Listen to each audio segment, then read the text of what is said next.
요즘은 아파트 시대라서요. 이 집의 개성을 참 찾아보기가 어렵죠.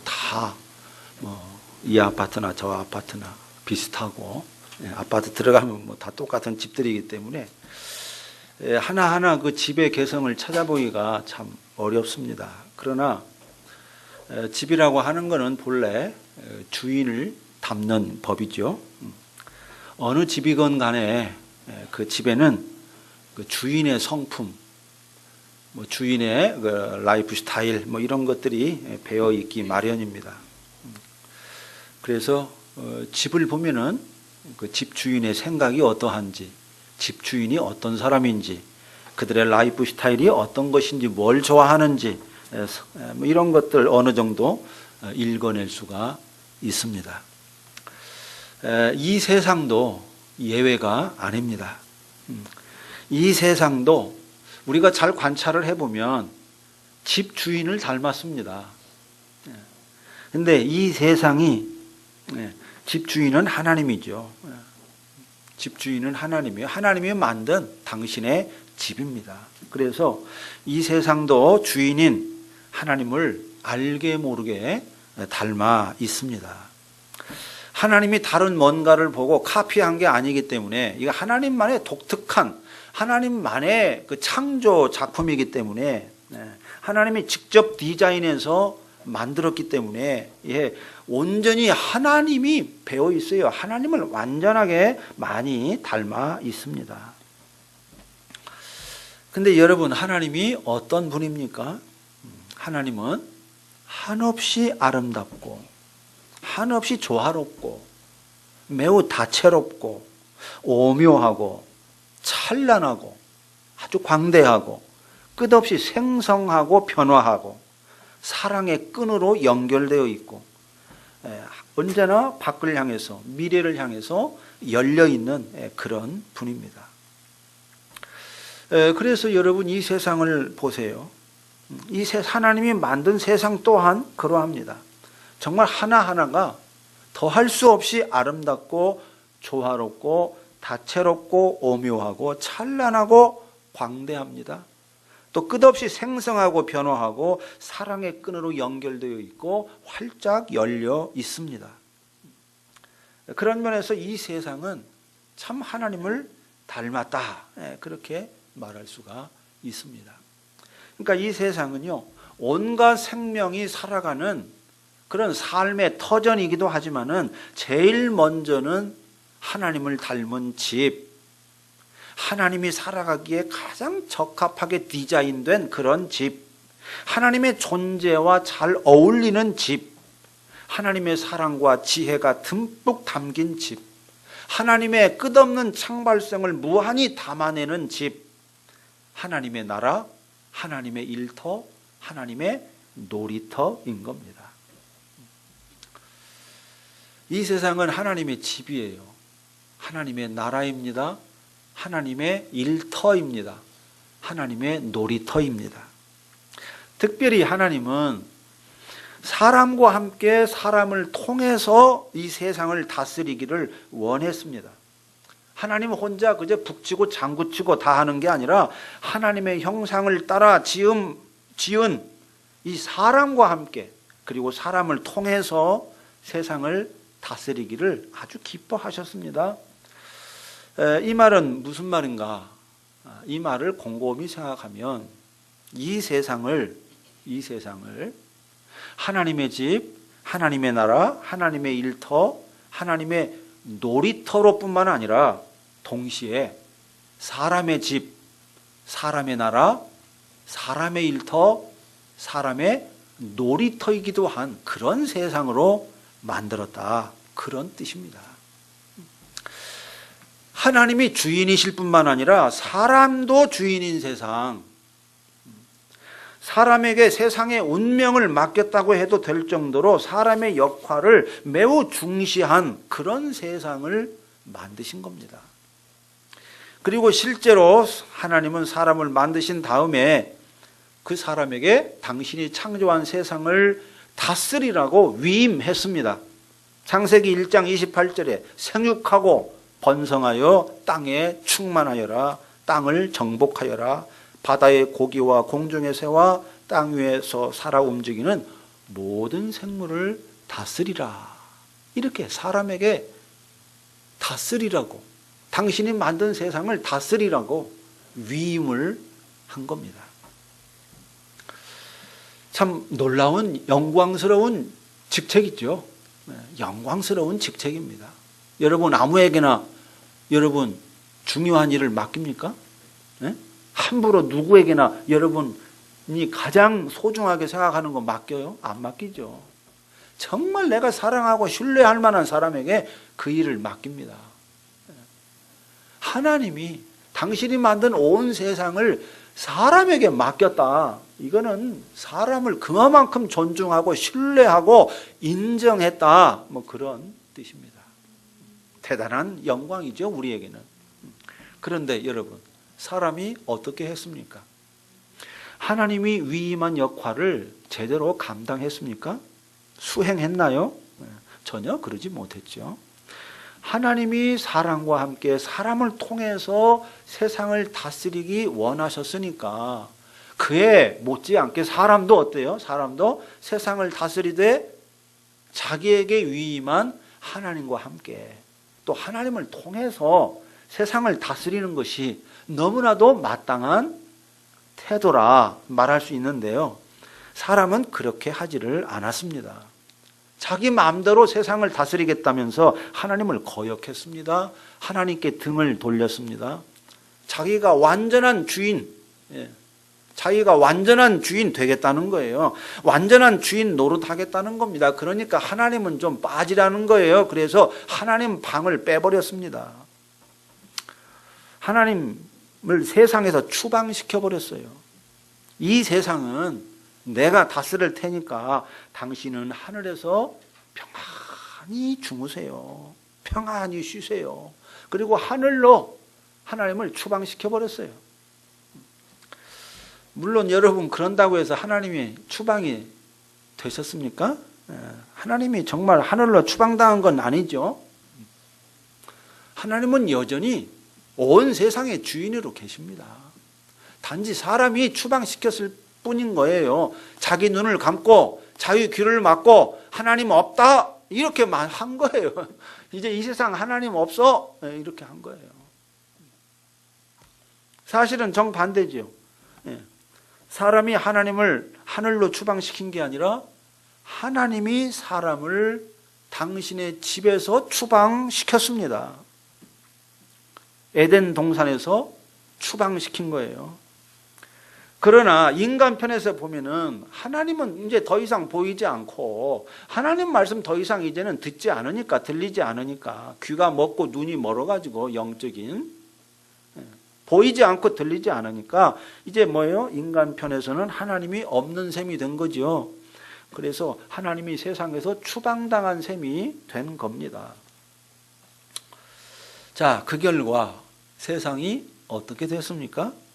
온 세상이 어둠으로 가득한 죄악의 소굴이 됐습니다. 죽음이 왕노릇하는 그런 아주 추악한 세상이 됐습니다.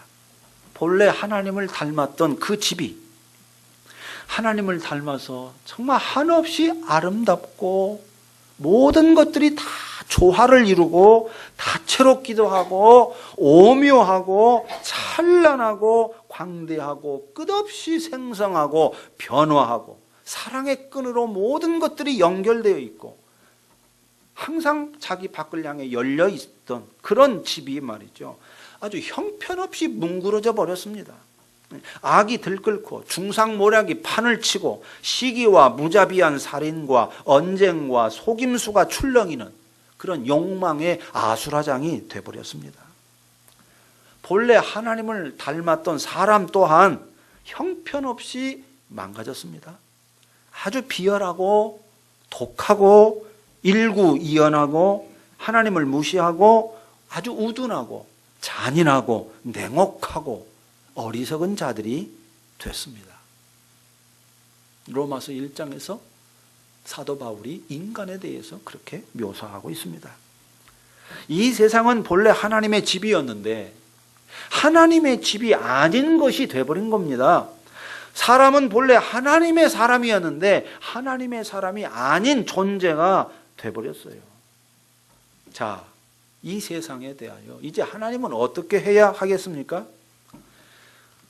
나는 책임 없어. 내가 잘못한 거 없어. 사람이 잘못했으니까, 사람이 잘못해서 세상이 요 모양 요 꼴 된 거니까 사람에게 책임을 묻고 하나님은 가만히 손 놓고 있어야 할까요? 사람에게 화풀이 하면서 보복해야 할까요? 그냥 세상을 뭉그러진 채로 그냥 내방쳐 둬야 할까요? 뭐 그럴 수는 없죠. 그럴 수는 없어요. 왜? 어쨌든 세상을 창조한 분이 하나님이니까. 세상의 궁극적인 주인 또한 뭐 어쩔 수 없이 하나님이시니까. 어쩔 수가 없어요. 하나님이 나서는 수밖에 없습니다. 주인이 나서는 수밖에 없는 거죠. 형편없이 뭉그러진 세상을 고쳐서 다시 하나님의 집으로 만들기 위해서 형편없이 일그러진 이 망가진 인간, 이 사람을 고쳐서 다시 하나님의 사람으로 세우는 그 일을 위해서 하나님이 나서야 했습니다. 그래서 어떻게 했습니까? 하나님은 아브라함을 부르시고 그의 후손을 통해서 이 일을 하셨습니다. 또 모세를 부르시고 여호수아를 부르시고 다윗을 부르시고 엘리야를 부르셔서 그 일을 하셨습니다. 그러나 그런 사람들을 통해서 하는 것만으로는 턱없이 부족했습니다. 그래서 최종적으로 누구를 보냈습니까? 당신의 아들을 보냈습니다. 형편없이 뭉그러진 세상을 치유해서 다시 하나님의 집으로 만들라고, 형편없이 망가진 사람을 치유해서 다시 하나님의 사람으로 세우라고 당신의 아들을 세상에 보냈습니다. 예수님은 아버지께서 맡기신 이 일, 이 책무, 이거를 온전히 수행했습니다. 그래서 예수님은 마지막 기도를 하면서 이렇게 고백했죠. 17장 4절에서 하나님 아버지께 이렇게 말합니다. 아버지께서 내게 하라고 주신 일을 내가 이루었다. 내가 이루었다. 그래서 아버지를 이 세상에서 영화롭게 했다 그랬습니다. 아버지께서 자기에게 하라고 맡기신 일, 그걸 다 이루었다는 겁니다. 이루었다. 또 십자가에 죽으시면서 최후의 순간에 뭐라고 선포하셨습니까? 예수님이 다 이루었다. 다 이루었다. 아버지께서 자기에게 하라고 맡긴 일, 그걸 다 이루었다는 겁니다. 다 이루었다는 거예요. 그리고 예수님은 자기가 한 일을 두 가지로 정리해서 말합니다. 자, 6절과 7절입니다. 요한복음 17장 6절과 8절 보면 6절을 보겠습니다. 세상 중에서 내게 주신 사람들에게 내가 아버지의 이름을 나타내었나이다. 이게 예수님이 하신 일이라는 거예요. 아버지가 자기에게 주신 사람들에게 아버지의 이름을 나타낸 것, 아버지의 이름을 나타낸 것, 아버지의 이름을 나타냈다 이 말은 아버지의 존재를 계시했다, 드러냈다 그 말이에요. 하나님을, 아버지를 드러냈다는 거예요. 자기 제자들이 볼 수 있도록 드러냈다. 그리고 8절을 보겠습니다. 8절. 나는 아버지께서 내게 주신 말씀들을 그들에게 주었사오며 그들은 이것을 받고 내가 아버지께로부터 나온 줄을 참으로 압니다. 아버지께서 나를 보내신 줄을 믿었습니다. 핵심은 뭡니까? 아버지께서 자기에게 주신 말씀들을 제자들에게 주었다는 겁니다. 주었다. 이 두 가지가 예수님이 하신 일이라고 말합니다. 앞에서 말씀드린 대로 예수님을 이 땅에 보낸 것은 형편없이 뭉그러진 세상을 치유하여 다시 하나님의 집으로 만들고 형편없이 망가진 사람을 치유하여 다시 하나님의 사람으로 세우라고 아들을 보낸 것인데 예수님은 그 일을 이루기 위해서 아버지를 보게 하고 아버지의 말씀을 전했다. 이렇게 말하고 있습니다. 자, 그렇다면 이 두 내용을 함께 연결하면 결국 어떤 말이 됩니까? 아버지를 보는 눈이 열리고 아버지의 말씀을 듣는 귀가 열리면 세상이 어떻게 된다? 형편없이 뭉그러진 세상이 다시금 하나님의 집으로 회복된다. 그 말입니다. 또 형편없이 망가진 죄인이 하나님의 사람으로 거듭난다. 그 말이에요. 옳습니다. 여러분, 세상을 뜯어 고치고 발전시킨다고 해서 국민 소득을 높인다고 해서 세상이 하나님의 집으로 바뀌는 게 아닙니다. 하나님의 얼굴을 보고 하나님의 말씀을 들어야 세상이 바뀝니다. 사람도 마찬가지입니다. 자, 사람을, 이 죄인을 도덕적으로 훈련시키고 마음과 영혼을 깨끗하게 정화시킨다고 해서 죄인이 하나님의 사람으로 바뀝니까? 그렇지 않습니다. 죄인이 하나님의 얼굴을 보고 하나님의 말씀을 들어야 하나님의 사람으로 거듭납니다. 이 사람들은요, 세상을 뜯어 고치고 발전시켜야 하는 줄 알고 온통 거기에 몰두합니다. 그런데 그렇게 해서는 세상이 바뀌지 않습니다. 부분적으로는 바뀌어요. 부분적으로는 땜질식으로 땜질하는 것 정도, 개선하는 정도, 개선하는 정도는 돼요. 조금 더 낫게 만들 수는 있죠. 그러나 근본적으로 새롭게 되지는 않습니다. 또 모든 종교가 사람의 마음과 영혼을 정화시켜야 되는 줄 알고 그 일에 몰두합니다. 그런데요, 사람의 마음과 영혼을 정화시켜가지고 사람이 거듭나지 않습니다. 마음과 영혼을 정화시키면 조금 나은 사람이 돼요. 조금 사람이 좋아집니다. 조금 훌륭하게 돼요. 그러나 근본적으로 새로워지지 않습니다. 거듭나지 않습니다. 세상의 문제, 사람의 문제가요, 그렇게 간단하지 않아요. 어디를 뜯어 고친다고, 마음을 수양한다고, 여러분, 그렇게 쉽게 인간의 문제, 세상의 문제가 해결되지 않습니다. 세상의 운명이라는 게요, 도덕적으로 선하냐, 악하냐, 종교적으로 경건하냐, 경건하지 않느냐, 여기에 달려있지 않습니다. 세상의 운명, 인간의 운명은 하나님의 얼굴을 보느냐, 보지 않느냐, 하나님의 말씀을 듣느냐, 듣지 않느냐, 여기에 달려 있습니다. 물론 대부분의 사람들은 이 말에 동의하지 않습니다. 세상의 왕들, 세상의 혁명가들, 위대한 철학자들, 아주 훌륭한 종교 지도자들, 예술가들, 그들뿐만 아니라 거리에 그저 보통 사람들인 장사 미사들까지도 모두가 다 이런 말에 동의하지 않아요. 무시합니다. 세상의 운명이 하나님의 얼굴을 보느냐 보지 못하느냐, 하나님의 말씀을 듣느냐 듣지 못하느냐에 달려있다. 그러면요, 다 웃어버려요. 귀신 씨 하나 까먹는 소리 그만하라고 귀를 막아버립니다. 그러나 여러분, 그것이 사실입니다. 하나님의 얼굴을 보느냐 보지 않느냐, 하나님의 말씀을 듣느냐 듣지 않느냐, 여기에 인간의 운명이 달려 있고요, 세상의 운명이 달려 있습니다. 맨 처음을 생각해 보면 금방 이해가 됩니다. 여러분, 최초의 사람 아담이 선하지 않아서 세상에 이렇게 됐습니까? 아담이 경건하지 않아서 세상이 이렇게 됐습니까? 아담이 머리가 멍청해가지고 IQ가 낮아가지고 여러분 세상이 이렇게 됐습니까? 그렇지 않죠. 아담이 하나님의 얼굴을 보지 않고 하나님의 말씀을 듣지 않아서 세상이 이렇게 뭉그러진 것입니다. 사람이 이렇게 망가진 거예요.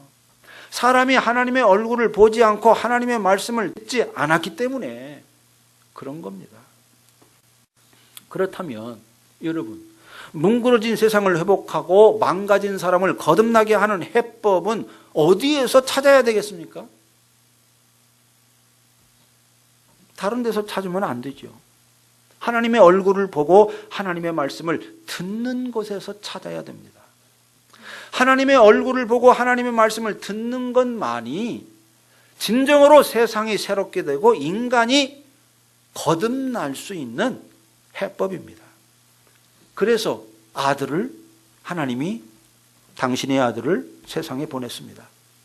세상에 뭐 하라고? 하나님을 드러내라고. 하나님의 말씀을 세상에 전하라고, 선포하라고 당신의 아들을 보낸 거예요. 그래서 예수님도 다른 일 하지 않고 오직 그 일을 했습니다. 물론 예수님이 병자들도 치유하고 이적을 행하고 귀신을 쫓아내고 율법을 새롭게 해석하고 가르치는 일도 열심히 했습니다. 그러나 이런 일들도 따지고 보면은 결국 어떤 일을 한 거냐? 하나님의 얼굴을 드러내는 일을 한 겁니다. 이적을 통해서, 기적을 통해서, 치유를 통해서 병자들을, 귀신을 쫓아내는 걸 통해서 하나님의 얼굴을 드러낸 것이고요. 율법을 새롭게 해석하고 가르쳐 줌으로써 하나님의 말씀을 선포한 겁니다. 예수님이 많이 사용한 어법에서도 이 사실이 드러납니다. 특히 요한복음에 이 어법이 많이 나오는데요. 예수님은 나는 뭐뭐이다. 이거 헬라어로 말하면 에고 에이미, 이 말이에요. I am. 이 어법을 많이 사용했어요. 나는 세상의 빛이다. 나는 생명의 떡이다. 나는 포도나무다. 이 어법, 에고 에이미, 이 어법을 많이 사용했는데요. 이 본래 나는 뭐뭐다, 에고 에이미, 이 어법은요, 하나님이 자신을 계시하실 때 사용하는 어법입니다. 하나님이 모세를 불렀죠. 불타는 떨기나무 가운데서 모세를 불렀습니다. 모세야, 모세야, 내가 선 곳은 거룩한 땅이니 신발을 벗어라. 그리고 내가 네 동족에게 가서 네 동족들을 바로에게서 해방시켜내라. 가나안 땅, 내가 지시하는 땅으로 저들을 이끌어내라. 내가 당신을 누구라고 말할까요? 그러니까 그때 하나님이 모세에게 자기를 소개하죠. 나는 스스로 있는 자다. I am that I am. 나는 스스로 있는 자다. 에고 에이미. 이 어법, 하나님 자신을 드러낼 때 에고 에이미, 이 어법을 사용했어요. 그런데 예수님이 바로 그 어법을 사용했습니다. 나는 뭐다? 나는 포도나무다. 나는 빛이다. 나는 하나님의 아들이다. 이것은 자기가 하나님이라는 것, 하나님이라는 것을 지금 말한 거예요. 하나님이 자기를 계시할 때 사용하는 어법을 사용함으로써 예수님이 내가 바로 하나님이다, 이걸 말한 겁니다. 그래서 예수님이 나를 본 자는 아버지를 보았다. 나와 아버지는 하나다. 나를 영접하는 자는 아버지를 영접하는 것이다. 내 말은 다 아버지의 말이다. 이렇게 말씀했어요. 이런 말씀도 다 같은 맥락입니다. 예수님의 존재와 삶이 몽땅 어떻다? 하나님을 드러내고 하나님의 말씀을 전하는 것이었다. 그걸 말하고 있는 겁니다. 옳습니다. 예수님이 하신 일, 이 땅에 와서 하신 일은 사실상 두 가지입니다. 아버지를 볼 수 있도록 세상에 드러내는 것, 아버지의 이름을 드러내는 것, 그리고 아버지 말씀을 들을 수 있도록 세상에 선포하는 것, 이 두 가지가 예수님이 한 일이었습니다. 아버지를 보고 아버지 말씀을 들으면 온 세상이 하나님의 집으로 새롭게 회복될 수 있고 죄인이 하나님의 사람으로 새롭게 거듭날 수 있으니까 그 두 가지 일에 집중한 겁니다. 아버지를 볼 수 있도록 제자들의 눈을 열어주고 아버지 말씀을 들을 수 있도록 제자들의 귀를 열어주는 일, 이 일을 했습니다. 이렇게 마지막 기도에서 말씀한 겁니다. 저는 20살에 예수님을 만났습니다. 그 전까지는 전혀 종교 생활이라는 걸 해본 적이 없습니다. 어떤 준비도 없었죠. 당연히 사전 교육을 받은 적도 없습니다. 물론 형에게 전도는 받았지만은, 그런데 정말 벼락처럼 예수님을 만났습니다. 예수님을 통해 하나님을 만났습니다.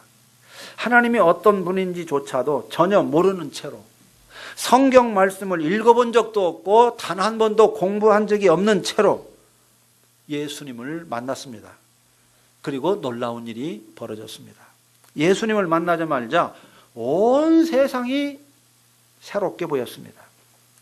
분명히 똑같은 하늘이고 똑같은 땅인데 갑자기 전혀 다른 하늘, 전혀 다른 땅으로 보였습니다. 풀 한 폭이 모래알 하나까지도 새롭게 보였습니다. 그 전에는 그냥 물은 그냥 물이고 산은 그냥 산이었는데 예수님을 만나고 나니까 모든 것이 경이롭게 보였습니다.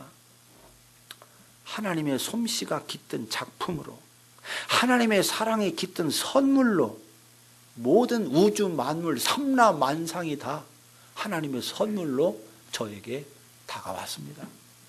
아침에 떠오르는 태양도 아버지의 선물, 밤에 하늘을 비추는 달도 바라보면 하나님이 나에게 준 선물이구나. 모든 게 그 속에 하나님이 보이고 하나님이 나에게 사랑으로 베푼 선물이라는 게 보였어요. 그리고 저도 새롭게 보였습니다. 저도. 그전에는 그냥 나였어요. 내가 누구인지는 모르겠는데요. 내가 누구인지는 모르겠어요.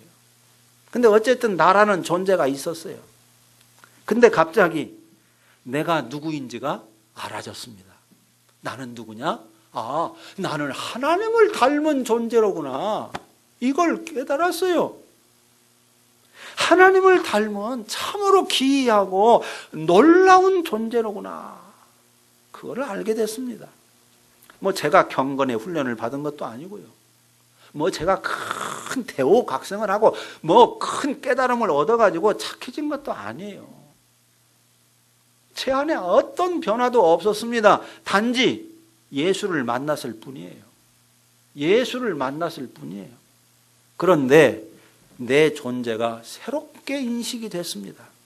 한 번도 불러보지 않은 하나님의 이름을 부르게 됐습니다. 더욱이 그분을 아버지라고 부르게 됐습니다. 제가 예수님을 만난 지 얼마 후에, 몇 개월 후에요. 주일 예배를 드리면서 그때 고린도후서 5장 17절 말씀이 그날 설교의 말씀이었어요. 누구든지 그리스도 안에 있으면 새로운 피조물이라. 이전 것은 지나갔으니 보라 새 것이 되었도다. 이 설교를 듣는데요, 그 말씀이요, 그냥 화살처럼 제 가슴 속에 날아와 박혀버렸어요. 맞다. 그래, 나는 이제 새로운 피조물이 됐구나. 그래, 나는 새로운 피조물이야. 의심의 여지 없이 제 가슴 속에 그냥 박혀버렸어요. 그리고 이 세상이 하나도 낯설거나 두렵지가 않았습니다. 그래서 온 세상이 제 품 안으로 들어왔습니다. 온 세상이 그냥 내 집처럼 평안했습니다.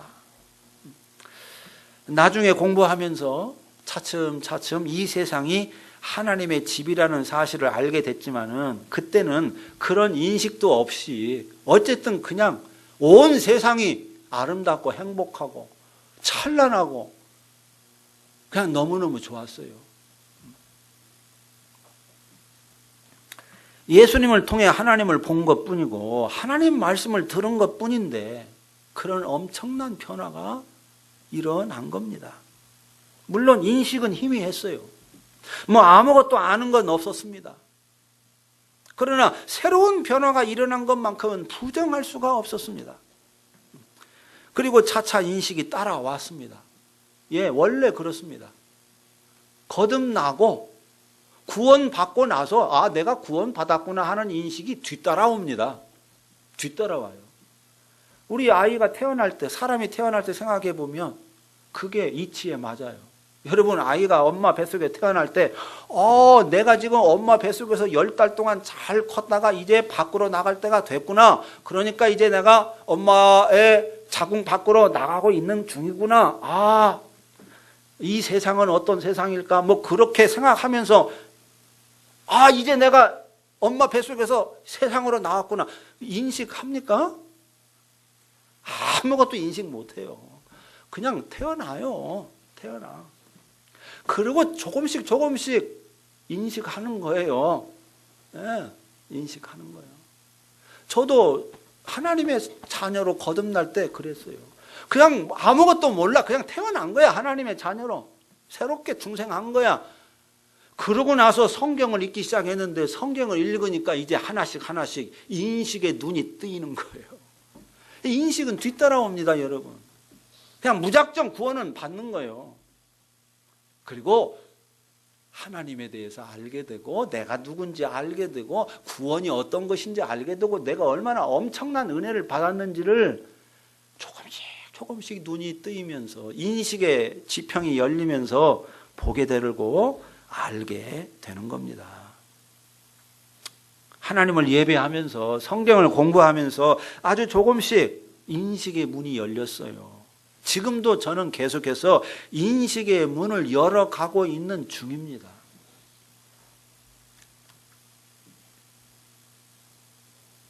근데 어쨌든 핵심은 그거죠. 하나님을 받고 하나님 말씀을 들었을 뿐인데 모든 게 달라졌다 하는 겁니다. 예수님이 제 아들을 위해 기도한 것에서도 이런 사실이 나타납니다. 자, 예수님의 제 아들을 위해서 기도한 내용이 뭐였습니까? 17장 11절입니다. 11절. 자, 6절과 8절에서는 예수님이 하신 일을 말했습니다.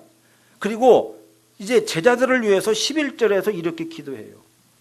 나는 세상에 더 있지 아니하오나 그들은 세상에 있사옵고, 제자들이죠. 그들은 세상에 있사옵고 나는 아버지께로 가옵나니. 거룩하신 아버지여, 기도 내용입니다. 제자들을 위한 기도 내용. 거룩하신 아버지여, 내게 주신 아버지의 이름으로 그들을 보전하사 우리와 같이 그들도 하나가 되게 하옵소서. 이게 기도의 내용입니다. 저들을 지켜주시고 하나가 되게 해달라, 그겁니다. 제자들 지켜달라는 거예요. 그리고 하나 되게 해달라는 겁니다. 여러분, 이 기도는요, 세상을 위한 기도가 아니었습니다. 17장 9절에 분명하게 이렇게 말합니다. 내가 그들을 위하여 비옵나니 내가 비옵는 것은 세상을 위함이 아니요 내게 주신 자들을 위함이니 그들은 아버지의 것이로소이다. 제자들만을 위한 기도를 한 거예요. 세상을 위한 기도가 아니었어요. 자, 그렇다면 물읍시다, 여러분. 예수님은 왜 세상을 지켜달라, 온 세상이 하나 되게 해달라, 이렇게 좀 통 크게 기도하지 않고 제자들을 지켜달라, 그 한 줌밖에 안 되는 제자들, 그 제자들을 지켜달라, 제자들이 하나 되게 해달라, 이렇게 좀스럽게 기도했을까요, 여러분? 이유는 아주 단순합니다. 세상을 지키는 것이 아버지의 뜻이 아니기 때문입니다. 아버지의 뜻은요, 이 세상을 지키는 데 있지 않습니다. 이 세상을 재창조하는 데 아버지의 뜻이 있는 거예요. 이 세상을 뿌리부터 새롭게 해서 다시금 하나님의 집으로 회복시키는 데 아버지의 뜻이 있습니다. 그렇기 때문에 예수님이 이 세상을 지켜달라고 기도할 수가 없었던 거지요. 기도하지 않은 거예요, 그렇게. 또 온 세상이 하나 되게 해달라, 이 기도도 하지 않았는데 이 기도를 하지 않은 것도 그 기도가 허망한 기도이기 때문입니다. 자, 아담과 하와를 보십시오. 하나님을 등지자마자 어떻게 됐습니까? 곧바로 서로에게 책임을 떠넘겼죠. 얘 때문에 먹었거든요. 아니요, 얘 때문에 먹었어요. 그러면서 막 책임을 떠넘겨요. 그리고 벌거벗은 것을 부끄러워하게 되었습니다. 그리고 곧이어서 가인과 아벨 형제가 형제를 죽이는 그런 살인 사건이 벌어졌습니다. 그리고 땅도 저주를 받았습니다. 이것은 뭘 말합니까? 하나님을 떠난 세계는 절대로 하나 될 수 없다. 하나 될 수 없다. 이거를 말해 준 거죠. 이 세상은 이미 에덴에서 추방당한 세상입니다. 하나님의 집이 아닌 세상입니다. 그런 세상을 하나 되게 해달라? 하나 되게 해달라? 그것은요, 듣기에는 좋을지 모르지만은 사실은 허망하기가 짝이 없는 기도입니다. 공허한 기도예요. 아버지의 뜻을 모르는 기도, 아버지의 뜻을, 아버지의 계획을 거스르는 그런 기도입니다. 그래서 세상이 하나 되게 해달라, 이 기도를 하지 않은 겁니다. 예수님은 오직 제자들을 지켜달라, 저들을 하나 되게 해달라, 이렇게 기도했습니다. 생각해 보면 참 별것 없는 기도입니다. 기도할 것이 정말 많았을 텐데, 제자들을 축복하는 기도를 얼마든지 할 수가 있었을 텐데, 그런 기도는 일체 하지 않고 고작 어떤 기도? 저들을 지켜달라, 저들을 하나 되게 해달라, 이 기도를 했습니다. 여러분, 왜 이렇게 별것 없는 기도를 한 걸까요? 이 세상에 꼭 있어야 하는 것이 바로 예수를 믿고 따르는 자들의 공동체. 이 공동체, 이게 뭡니까? 이게 교회인데요. 이것이 반드시 이 세상에 있어야 되기 때문에. 세상에 없으면 안 되니까, 그거는. 다른 거는 없어도 상관없어. 그러나 이것만큼은, 예수님을 믿고 따르는 제자들의 공동체, 이것만큼은 세상에 없으면 안 되니까 그걸 지켜달라고 기도한 겁니다.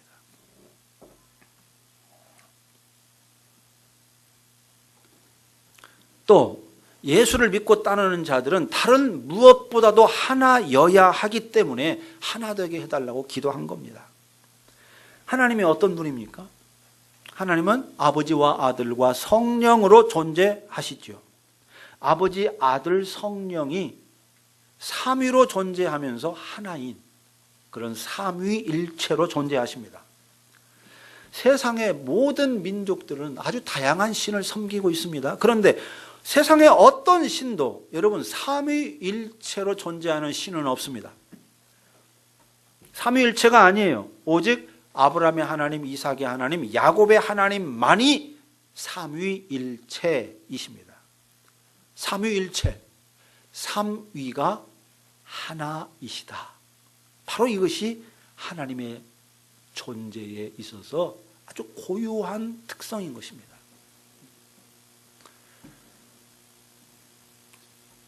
삼위일체, 이게 하나님의 본질에 있어서 가장 중요한 속성이에요. 그렇다면은 하나 되게 해달라는 이 예수님의 기도는 결국 어떤 기도라고 볼 수 있습니까? 제자들이 어떻게 누구를 닮아? 하나님을 닮은 공동체를 이루게 해달라. 하나님을 닮은 공동체. 그래서 이 하나님을 닮았으니까 어떻게? 그 공동체를 통해서 세상에 하나님을 드러낼 수 있는 거죠. 하나님을 닮아야 하나님을 드러내잖아요. 그래서 하나님을 세상에 드러낼 수 있도록 하기 위해서 하나님을 닮도록.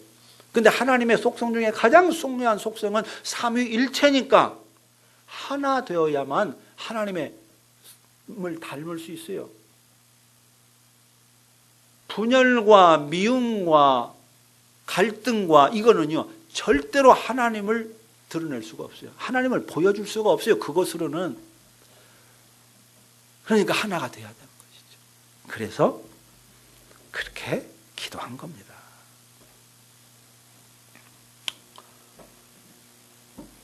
하나님을 닮은 공동체가 되게 해달라는 거예요. 그래서 하나님을 세상에 드러낼 수 있게 해달라는 겁니다. 다시 말하면 제자들의 공동체가 이 세상에 하나님을 드러내고 하나님의 말씀을 증언하는 그런 아주 작은 하나님의 집, 작은 하나님의 나라, 작은 하나님의 일터, 작은 하나님의 놀이터가 되게 해달라. 이렇게 기도한 것이라고 말할 수가 있습니다. 옳습니다.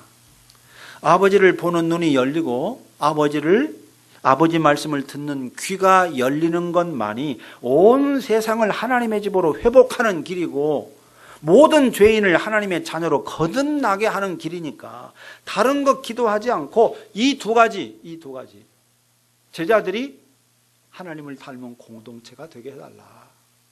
하나님 말씀을 세상에 증언할 수 있는 공동체가 되게 해달라. 이거 기도한 거예요.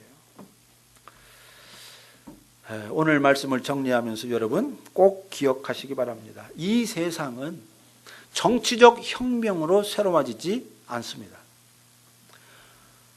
과학으로 온전해지지 않습니다. 경제 발전으로 세상이 충만해지지 않습니다. 오직 하나님을 보고 하나님의 말씀을 듣는 것으로 새로워지고 온전해지고 충만해집니다. 사람도 마찬가지예요. 사람도 도덕으로 새로워지지 않습니다. 교육으로 훌륭해지지 않습니다. 과학기술로 온전해지지 않습니다. 교양이나 종교적인 경건으로 충만해지지 않습니다. 오직 하나님을 보고 하나님의 말씀을 듣는 것으로 새로워지고 온전해지고 충만해집니다. 물론 세상의 왕들, 세상의 혁명가들, 철학자들, 종교인들, 예술가들, 거리의 장사미사들 모두가 이 사실을 무시하고 조롱합니다. 그러나 그럼에도 불구하고 이것이 가장 정직한 진실입니다. 그러므로 이 진실을 여러분 가슴속에 깊이 새기고 전심을 다하여 하나님을 보고 하나님 말씀에 귀 기울이며 하루하루를 살아가시기 바랍니다. 그러면 어떻게 될까요?